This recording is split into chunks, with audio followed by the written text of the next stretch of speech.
You could hear a pin drop in our HOA community center as Karen Wilkins, our homeowners association president, dabbed at the corner of her eye with a tissue. Her voice trembled with practiced emotion as she addressed the room of 30 homeowners. As many of you know, my son Derek is going through a difficult time, she said with a quaver in her voice. He's fallen behind on child support payments, and if we don't raise $6,000 by the end of the month, he'll be facing jail time. As your HOA president, I've never asked for personal favors, but I'm establishing a community hardship fund for this emergency. I glanced around the room, noting the uncomfortable shifting in seats. In the 3 years I'd lived in Oakage Estates, I'd never once heard Karen mention having a son. Several residents were already reaching for their checkbooks, moved by her performance. Elderly Mrs. Peterson from 2 doors down immediately pledged $50.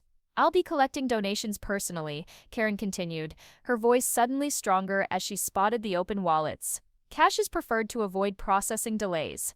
And of course, while this is completely voluntary, I do want to mention that our annual property compliance inspections begin next week. The thinly veiled threat wasn't lost on anyone.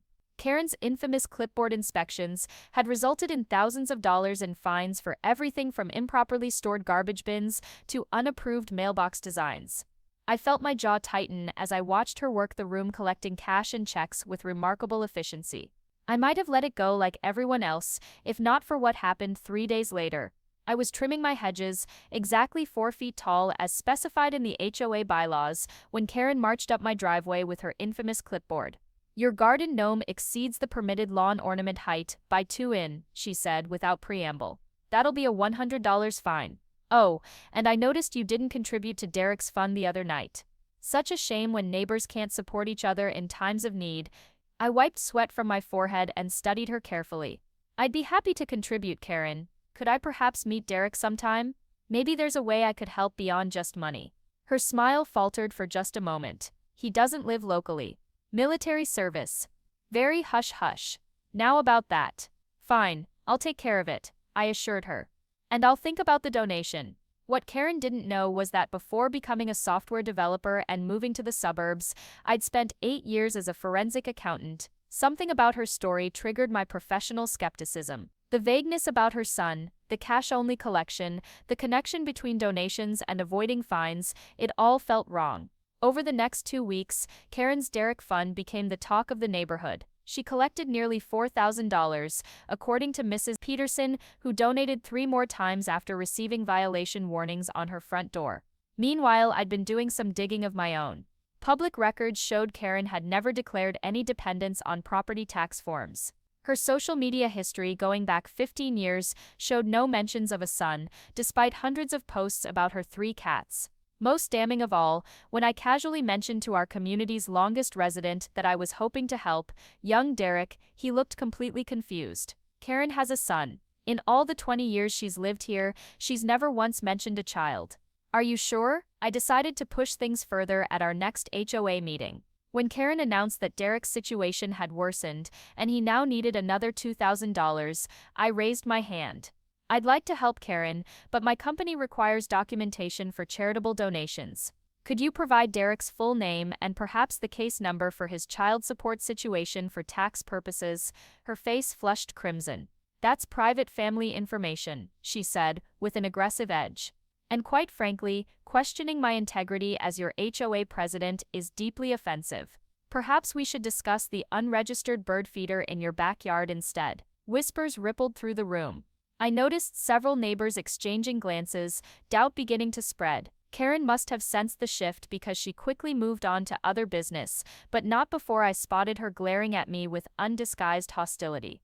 The next morning, I found 6 violation notices taped to my front door, each carrying fines totaling over $1,000. The message was clear: cross Karen and you'll pay. But instead of intimidating me, it only confirmed my suspicions.